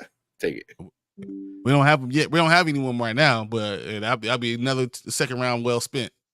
Yeah. You know? Montez Sweat, dude. Who knew Montez Sweat was going to be Khalil Mack? I know. I knew that. That's crazy. But yeah, like I said, Tomlin he has a record, but it's fans doing fan stuff, man. It's as soon as you're like, what did you do for me lately? You know, they're so like, he doesn't know how to win. I was like, dude, all he did was win. He doesn't have a quarterback right now. Yeah. Like, what the hell? You guys stupid. Even in the preseason, what happened with I'm drawing a blank on his name, but the other quarterback, that got killed. Was that this season or last season? Oh, Haskins. Haskins. Haskins. Was that that was this season, right? Was this offseason or was the last offseason? I remember. But I think he was going to be the dude, I think, man. I think he was going to be the dude. I think Tomlin was like, he's good. He's athletic. He knows how to play football. He just needs somebody to rein him in a little bit and control him. And Tomlin would have been the perfect quarterback. Yeah. You know, I think he was going to be it. He was going to be it. You know, and that's really sucks. And that threw a big wrench in the Steelers' plans. You know, because Mitch was just going to be a backup dude. Like, you're a backup. You know, Mitch should go back to the Buffalo and just be a backup there forever. You're back. Yeah. You should go back to UNC. Learn how to play. It's too late for that. He's just got to be less good Josh Allen. That's all. Go be there, you know, and just be not good Josh Allen. And that's not that bad, because if he goes there just to learn and study from behind them, behind a stable organization. No, I agree with exactly what you're saying. I just don't believe in Mitch Trubisky. So I never did. I never did. People were like, "Oh, put in Mitch." I was like, "All right." I was angry draft night. I was livid. Yeah. We drafted who? Yeah. You traded all that stuff over one spot. Ugh. and traded up for this dude. I was like, no. They gave up a No. lot for that. Yeah. They gave up a lot. Although, I mean, I think Watson maybe in retrospect was a good call, even though he's a better player, like by No, he's 10 far, times better. No, by far. But all the drama, all the there's no injuries. massage parlors out here. We've been good. we'll be just fine. Yeah, we'll be just fine. You know, with no worries. Yeah, I read something where like the Browns have the most money in the NFL that is not playing right now. Like they're spending because when you have a quarterback that's $244 million that's guaranteed. Yeah. You know, that's rough. Yeah. Yeah. They have the most money not playing. That's insane. Yeah. The Browns are crazy for doing that though. They're nuts. 100. What was it? I have no problem with that. I have no problem with them trying all to do guaranteed. I have no problem with it. I mean, you thought he was the dude, and he is the dude. It's just, I don't think Deshaun Watson is the guy who said that he's not going to play this season. I think the Browns said, no, you're not going to play the rest of the season. That makes sense. Like, why? Yeah. Why risk For what it? reason? For what reason? Yeah. Because this was his like shake off the rust kind of season and get back in shape kind of stuff. But now that he can actually be out with the team and practice and stuff like that, so I think next year will be all right. All right. Hopefully. All right, guys. So this is for most people semifinals for their fantasy football going in for their waivers. I just want to give quick waiver corner. We're gonna kind of run through this real quick. You guys tell me if you like what I'm saying, and if you disagree, let me know. So I'm gonna go with this quarterbacks real quick. Obviously, top of the heap, the trash heap is Joe Flacco. Yeah, hate him. Yes, but then you got Nick Mullins, Derek Carr, and the man, the myth, the legend, Gardner Minshew. No DeVito? Well, before DeVito, I actually have Taylor Heineke because he's starting for the Falcons again, and with their season on the line. Yeah, thanks, Ritter. And but my number one guy is Drew Lock if he starts. If Drew Lock starts again, damn. Where do you place Baker Mayfield? Baker Mayfield's probably starting on some teams already. As far as the waiver wire. Oh, you're talking about trash, yes. Yeah. So this is just waiver wire picks right now because Baker Mayfield is probably 70% rostered right now. Look it up, bro. All right. Drew Lock I say if he's available to get him because he's going against Jacksonville, which is the third-ranked crappy defense.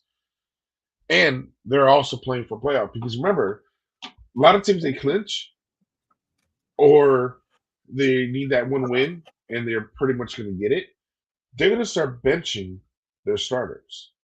So now's the time to look for. You don't want to do it too early, and I think that's what Indianapolis found out. Well, no, this is a semi because the next. If you win this one, next week is championship, which is still week 16. Week 17. So which means you have another week before the playoffs, the last game. So we have 3 games left. Only one team in the NFL has clinched their division. Yeah, everyone else is available. Mm-hmm. And 3 teams in the entire NFL have clinched wild card. So you're not going to really start benching yet. Baker is 49.1% rostered according to ESPN. So that's a lot lower than I expected. I expected a little bit higher. And Sleeper, he is 88% rostered. Yeah. Wow. Yeah. But also Sleeper counts in Dynasty. Once he's 43% start. That's still okay. Yeah, that's high. That's not necessarily going to be trashy, but he's so where's Drew Lock? Drew Lock is at 3.4. Yes. 3.4. That's he is 100% out there. Well, almost. He is 97% out there. Like you have a good chance. I was going to say from what Fredo was just saying, since week 7, Baker Mayfield has been at 18.4, 25.25, 24.65, 22.6. He had 12.8, 15.35, 13.4, 25, 38.35. He's a very safe guy to have. Yeah. He should be he should be on someone's team already, automatically, because he should be your backup quarterback somewhere. And you're looking at your starting quarterback like, what the hell's wrong with you? Why can't you be like that guy? Yeah. That's what he is. He's just like Geno Smith. Hmm. All right. Sorry to interrupt you. Go ahead. No, that makes this all this good questioning. So as far as we go for running backs, everyone looks for a running back. Everyone thinks Ty Chandler's the guy. I also think Ty Chandler is the guy. If you got a chance to get Ty Chandler, you need to get him. Yeah, he put up a good points last week. But I mean, he seems like the more explosive back. So you know that's the way. And Minnesota's starting to see it. And when you have Mullins there, you have to run the ball. You give it to the explosive guy. So I think that's a good one. But if you're a little bit deeper and you need help, I think Josh Jacobs might be out with his quad strap this week going against Kansas City. I think Zamir White is a very good pickup. Yep. And he did good. He what do you got? He was 70% of the snaps last week. You know, with 17 attempts, 69 yards, got a TD. You know, receiving wasn't too bad either. Got 16 yards TD. Baker Mayfield has more top 12 finishes than Dak. Wow! Holy shit! What? That's what I'm saying. Like, dude, I don't think he's someone's starter, right? He's someone's team. That's interesting. That is a really interesting stat. Damn. And then I was going to continue my running back. Trey Sermon is on my list. I've been saying it. I was actually talking to Martin about it last week. He's in Martin's zone. His fandom zone that he doesn't like these guys anymore. Martin's Misfits. Martin's Misfits. He is 2% owned. He is going against the Colts are going against Atlanta Falcons. Yep. And he was running the ball again. And you have to say it right. You have to say it right. Falcons. He hates it so much. But I think Trey Sermon is a good one. I don't know how you guys feel about Jerick McKinnon. You know, he's out there. Justice Hill will be a good one. Out of Keaton Mitchell is now out, torn ACL, out for the season. It's Justice Hill and Gus Edwards again. Justice Hill might be a really good play. Yeah, and Gus is probably already rostered. Yeah, but Gus is rostered a lot in most leagues. Yeah, but I think they're gonna really try Justice out. So they we know what Gus is. He's a touchdown vulture. Yeah, that's exactly. Yeah, exactly. He's 90. Gus is 93% rostered. Damn. So you ain't picking up. Hill might be a good pickup if you need a just in case kind of guy. Only 18% roster right now. Yeah. And I said Latavius Murray, who's 20% on roster. He's another guy. If you're going through some things and you lost some guys, look that way. If you lost your Josh Jacobs, you lost him. You lost your Pacheco. Maybe you look for that. Mm-hmm. So I'm just saying those are options that we're going in for the running back. And then I got wide receivers. Josh Palmer. I should let Tank say Josh Palmer because Josh Palmer has been his guy for years. It's not even the guy. It's like somehow he finds a way to be fantasy relevant. You know what I mean? Like 19 points coming off the IR. Yeah. He's not somebody you're gonna draft, but he's somebody you're gonna pick up. Week 4. You're looking at him like, oh shit. You need points. Yeah. Like the dude he's crazy. Curtis Samuel is averaging 11 points per game. Yeah, wow. That's Tyler Boyd. How about that? With Jamar Chase looking like he's out week 16 against the Pittsburgh Steelers, Tyler Boyd, now he averages 9 points a game with him there. Now he's the number one. He could be the number 2 target with T. Higgins, who made the greatest catch I've ever seen happen this entire season. That touchdown, and then put the ball Oh my God, the Bengals. That was like I think I said it in chat before I logged on Sunday. That was the best touchdown I've seen all year. It's like just him. That's why he's a number one receiver. He knows where he's at on the field, and he knows what he has to do to get that TD. And that was insane. I never saw somebody do that where, like, as he's going out of bounds, he's just like, I'm just going to throw my arm out there. And lucky he got that crazy wingspan and he broke the plane. I was like, what? I'm hoping Carolina was watching crazy. that guy, and you need to pay him whatever the hell he wants. Yeah. Get him with your Bryce Young. Oh, yeah. Get him with Young. He needs, that was insane. But also Higgins was having a really bad year. Some of it his fault, some of it's not his fault. He's been very injury prone, but injury. I think what you saw is that the talent that's with him it's the same as Jamar Chase. They're on par. Yeah. So, I got Alec Pierce and Rashid Shaheed. Both of these guys, Shaheed is going to get you 10 points, 12 points, no matter what. And he's looking like a great target, especially with Olave, kind of being hurt. He's out there, but he's running hurt. He only had 3 catches. He's the number one receiver. Shaheed is getting the ball a lot. Mm-hmm. So I think that's a very big pickup, to be a good pickup for you looking in. Tight end. If you wait, real quick, what about Demarcus Robinson from Marcus the Rams? Robinson? Yeah. For whatever reason, this man, like, the last 3 games, he put up double digits, 13, 12, and then 13 again. And I was like, how? You know what I mean? Like, but he finds the end zone. Like, my for whatever fear is reason, that he only has 4.2 points a game. Uh-huh. He's there. Yeah. And if the last 3 games, he's been finding the end zone. And they're not great numbers. Like 3 weeks ago, he was 4 for 5, 55 yards. You're like, okay, that's not great. A touchdown. And then last week he was 2 for 3 and a touchdown. It was like, you only got thrown, you caught 2 balls and one of them was a touchdown. It was like, and he's a third receiver, and you have to watch Cup and Puka. Yeah.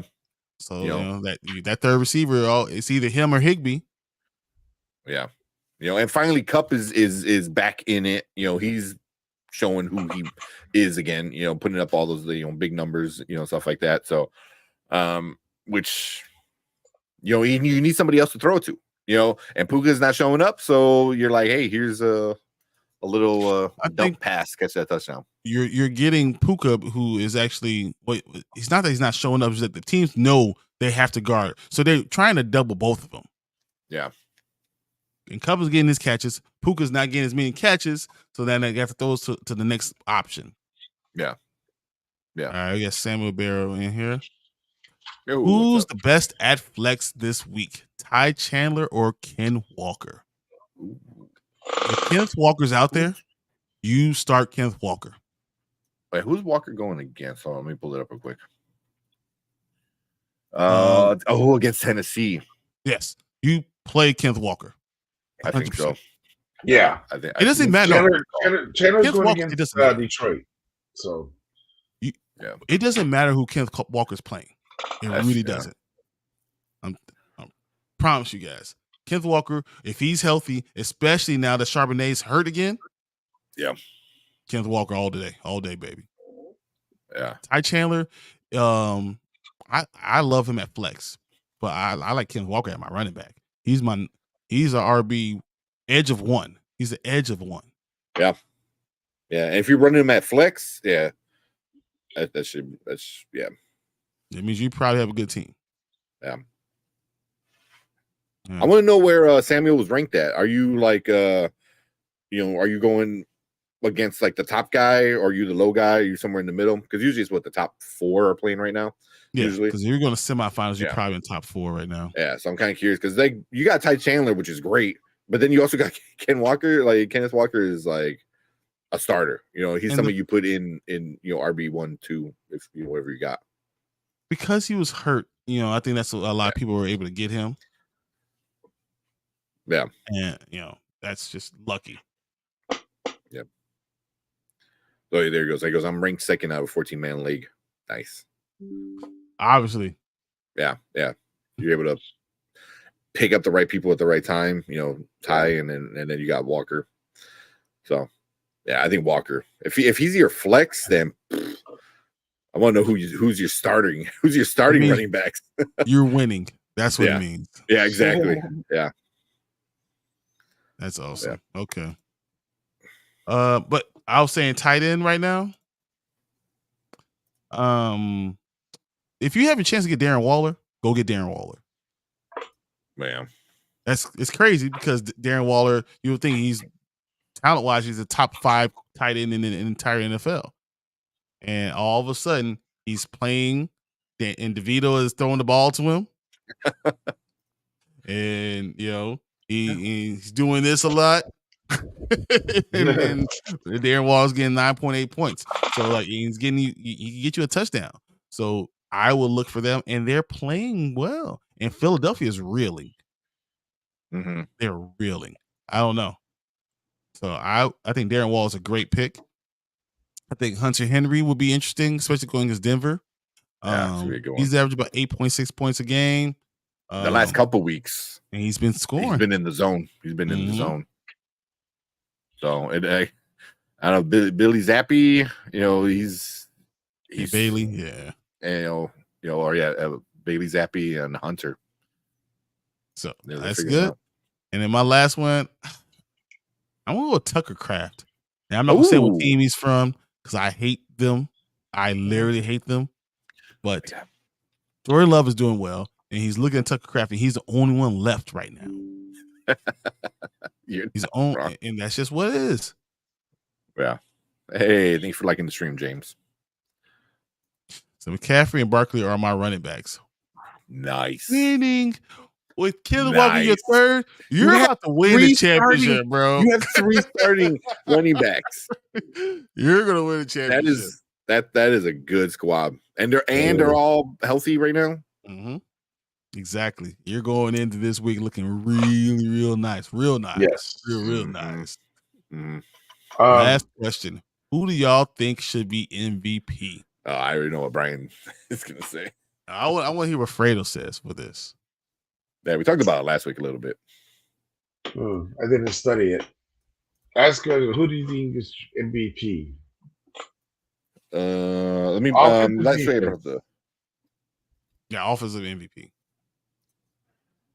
Let me bring up Vegas Insider. I don't know. I mean, part of me wants like Purdy. Mm-hmm. Because Hurts right now has been stumbling. Mahomes has been stumbling as hell. Ever since he's been his best friend's been dating Tay. He's like avoiding him all of a sudden.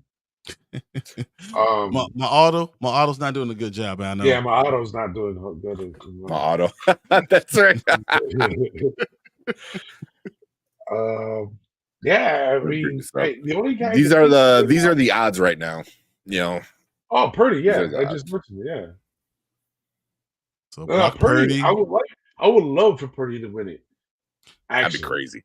That would be crazy. He had a terrible 3-game stretch, and everyone's loving Brock Purdy right now. I think the MVP of the league is Tyreek Hill. He is the MVP by far because without him, they're awful. I know. He's the only non-quarterback. CMC's up here Christian too now. McCaffrey. See, and that's the thing. If Brock Purdy wins, and Brock Purdy literally said Christian McCaffrey is actually the MVP on the team. He's the best guy. Yeah. He said, like, it ain't me. He does everything for us. So why am I an MVP discussion? I have no idea. It should be him. I mean, Brock is put in such a great spot. Great coach. Got players around him. Got one of the best, if not the best, I think the best running back, out there behind him. I mean, Brock just needs to not suck, and he knows what his job. Good ass job. Yeah. But for me, I think Dak is still, I'm still digging what Dak is doing. He needs to finish strong. If he finishes the season strong with these last 3 games, then that really helps him out. If he doesn't, then and Dak has that reputation of sucking at the end of the season, for whatever reason, so we'll see. But all right, Mark's coming to get you. Yeah. Damn it, Hank. Quit looking at stats. The question is, who do you think, Hank? Who do you think? But I got to put up the guys actually in the running. You know what I mean? I'm not gonna go out here and like say something like crazy. You know, because No, CMC mean, like just got in the running. Honestly, I think the only guy would be like me, top without even looking at the stats. It would be Purdy. Yeah, see, there you go. I'm Honestly. helping Fredo out. Because all the bigger guys, Mahomes, Hurts, they're all been stumbling right now. Maybe Jackson, because there have been Lamar has little been there streak. consistently the entire time. And I wouldn't be surprised if the 49ers they lose a game or two and then Brock Purdy slips. Even though CMC is really the MVP because he's the MVP of my team. Yeah. he's my MVP. But I would love to see Lamar be back up there. Lamar would be cool. That'd be a nice like redemption kind of, not really a comeback, I guess, but he's been doing it though. They paid him, and he gave them everything they asked for. Yeah. So. Come on now, he should not. He should get it. Not that Tyreek is hurt. Now that Tyreek is hurt, I agree. I think CMC is probably the best player. The problem is it's become a QB award. Yeah. And with it being a QB award, I think is kind of what Fredo said. You get Brock, you get Lamar, you get Dak. That's where Jalen's was stumbling too much. Josh Allen throws too many interceptions. So that's and Patrick. They're just tired of seeing Patrick win.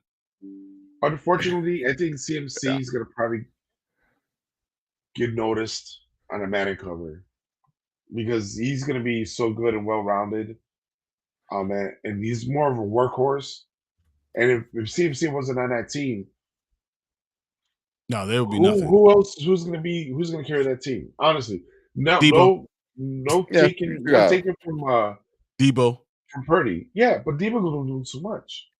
No, but I mean, they have so much talent around there, and they still have the best left tackle in the game, which I've been saying for years. As that's where you go. You want to see what happens when you get a great left tackle. Now and a great coach. Now picture this: what if San Francisco did not draft Lance and drafted Fields instead of Lance? Fields will be the starting quarterback there. Would that team be so much stronger? They're already so strong. They're already the best in the NFL. I'm saying they will run a different offense, and they will be really hard to beat because they have one of the best tight ends with George Kittle. You have Debo. You have Brandon Ayuk. You have CMC. They probably wouldn't be able to get CMC because they don't have Justin Fields there. Like it's just you have Trent Williams, who's just amazing. Now your defense is amazing with Bosa and Young. Hargrave and Armstead, like Greenlaw and Warner. Like we can just go on and on and on. That team is loaded. It's loaded. Fields would be on this list right now, 100%. If he was drafted instead of Trey Lance. Yeah, he would be the starter. He would be up here, like no question. With that team, Again, a coach that's smart, that knows how to be a good coach. Competent coach that knows how to take what you have and make it better. Mm-hmm. That's what you do. Take what you bring to the table, and I'm going to make you better. That's what you really want. We're going to kind of wrap this stuff up because we've been going for an hour and 40 minutes. We usually only go for an hour 10 minutes. But honestly, I'm happy that Getsy's not going to be there. I'm thinking Eberflus, if we win the next two of the next 3 games, and one of them is the Packer game, Eberflus stays. I'm just saying, because they made him lose, made him tank last year. So although that record doesn't matter, and if we finish somewhere between 7-10 and 8-9, he's probably going to come back unless Jim Harbaugh or Mike Tomlin has an opportunity to do it. Jim Harbaugh's not coming to Chicago. He's not. Harbaugh's asking way too much. Why would that matter? Control. You don't think that you think you really think Chicago's cheap? Do you know how much they're paying their president? I'm not saying money wise. Warren? I'm not saying money. I'm saying control. Control. Ayukin, but I actually don't think that no matter where he goes, he's going to have control. You don't do that anymore. When Belichick, who was probably the greatest coach of our generation, can't do it both, you don't give anyone that. Mm-hmm. You know what I'm saying? And that's my thing. Real quick, on tight ends, don't overlook Likely from Baltimore. I only did And- do Isaiah because he's over 60% now. Right. And Komet. For some weird reason, Komet's been doing pretty good. He's averaging a touchdown, maybe 2 the past 4 or 5 games. You are 100% correct. Cole Kmet, who is actually very high roster too, but he is probably, I won't say top 6 tight end this season. And he's not rostered like that high. I mean, maybe, I don't know about Sleeper, but on Yahoo, he's only rostered 81, I think. Which is huge. That's a huge thing. Yeah. So that means Cole Kmet is probably... Yeah, Cole Kmet is 96% owned. So that's yeah. Wow. As I say, he's a top tight end. Likely has flown up because everyone's needing them the last couple of weeks. But I love Isaiah Likely. I've said that for years now. Yeah, I love him out of college. Martin introduced me to Likely, actually. I think it was last year, 2 years ago. Likely is 90% owned. Yeah. Is Sleeper giving you guys problem? Because every time I click on Likely's name, it like kicks me out of Sleeper. Like legit. Like it's annoying. I'm trying to look at his like stats and shit. Is it Martin? Martin's putting something out there. He's like, no stats for Kramer. Legit. Like every time I click his name, I just get like an entire like Sleeper just turns blue and it like restarts me at the home screen. I was like, what the?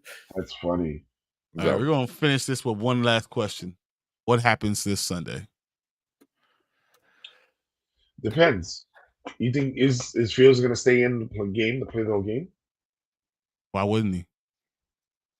Yeah. Because if they're going to want to trade him, are they going to pamper him? No. They'll play him. Okay, then the Bears should win it. Unless Velus Jones comes out and starts whipping ass like he did last year. And they're like, they had to yank him because he was doing way too good. The Bears are not trying to tank. I'm just letting you know they're not trying to tank. They already have the number 1 pick with Carolina. They are not trying to tank. They're trying to win as many games as possible because they want to prove that they can win. And I think winning is a skill that you have to learn how to do. But luckily, Arizona also doesn't have that skill, and they don't want to win. But the Bears do want to win, and I think, especially because it's at home too. Mm-hmm. Yeah. I wonder how much tickets. It's Christmas Eve, or it don't matter. It's Bears tickets. Yeah. If it's 180, that's still a deal. If the Bears lose, this is me. This is me Sunday night in my bed. Like, so the Bears are have a -4. They are 62% expected to win. The weather game time is going to be 40 degrees, and it has been flexed. And it's a 3:25 game. So it's not a noon game. Yeah. So by the fourth quarter, it'll get nice and chilly.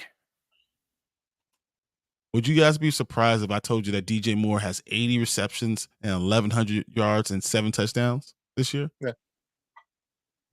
The dude gets 1,000 yards, like without trying. He's gonna have 1,300 yards this year. Probably. Yeah. Say 80 receptions. Yep. 3 more games. He's gonna get real close to 100. He's gonna get there's a good chance. There's a real good chance he can get 100. 100 receptions, 1,300 yards. How many TDs he has for the year? 7. I say he gets 10. If he can get 10, that'll be, man. Those are good numbers. Those are really good numbers. 1,300 yards and 10 touchdowns. Yeah. Wow. Who do you guys believe is the rushing leader for Chicago Bears? Fields. Fields. Yeah. I mean, 488 yards. Justin Fields is the number one rusher for the Chicago Bears. Didn't he hit 1,200 last year? Yeah, he's not going to have anywhere near that, but he also only has 96 carries. He has 96 carries. 96 carries. And 488 yards. Yeah. Yeah. He didn't run as much this year as he did last year. Like last year, I felt like he was just running like a madman. Just like he was just running for his life. Yeah, right. Exactly.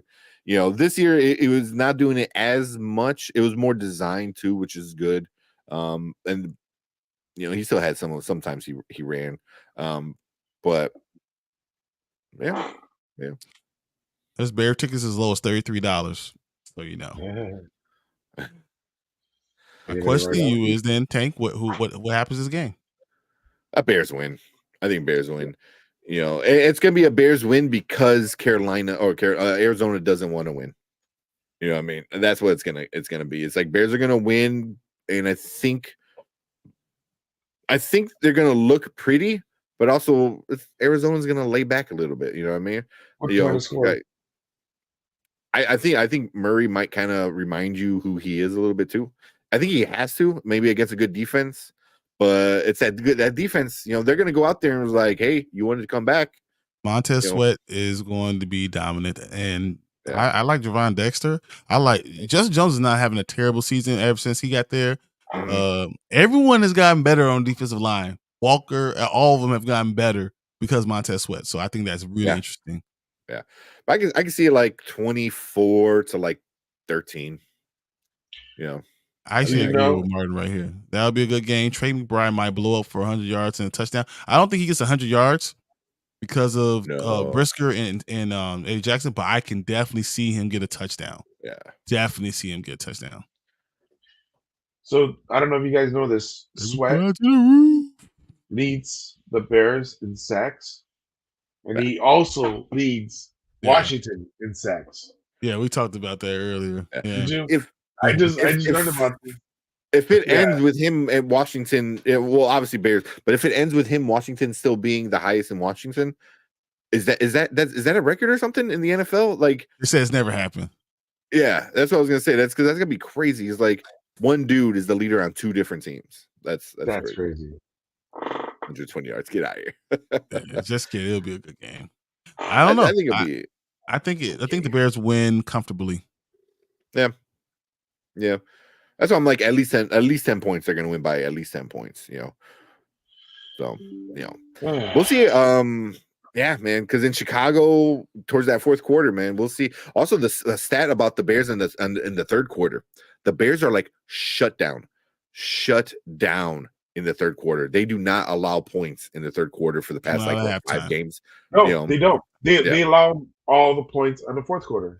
Yeah, at the end of the fourth quarter. On top of that, it's like it's 6 minutes left. All right, we'll let them score like 20 points. Yeah, there's guys. Here's my thing. I think for the Bears, Tevin Jenkins is something that's really worrisome for me. Yeah, him not playing is where white hair plays. I hate that. I don't even want to think about him not playing. For the first thing, second thing, Equanimeous St. Brown needs to play. Instead of Darnell Mooney being out there on that Justin Fields thing, if Equanimeous St. Brown is out there, Justin Fields still running. Darnell Mooney missed that block horribly. Horribly. So there's so many instances we should have won this game. I think that we're going to come out and we're going to show that we're a decent team and we win this game. I'm going to say the Bears 27, Cardinals 17. Okay. Yeah. I guess. Hey, thanks everybody who came and joined us today. We had tomorrow. I'm on Dynasty Pylon. B. Martin and Mark will be looking at all the stuff. We're gonna have a Gridiron Heights. We're gonna talk back to Minimum Crosby. We're gonna hit all the things up and look at the Thursday night game because I need a great game by the Rams. That's what I'm really looking for. Please, in 2 of my leagues, I really need you to do this stuff. So I'm very interested. I want you guys all to come in, and we'll see you guys tomorrow night. Thank you, Panda, for coming in. Thank you, Tank Kramer, for being here with us. I appreciate everyone. You guys are great, and we will see you again next week. See ya. See you later. the Bears, monsters of the Midway, knocking teams out every Sunday. Fire in our eyes, can't stop our drive. Hit so hard, remind you of 85. We the Bears, monsters of the Midway, knocking teams out every Sunday. Fire in our eyes.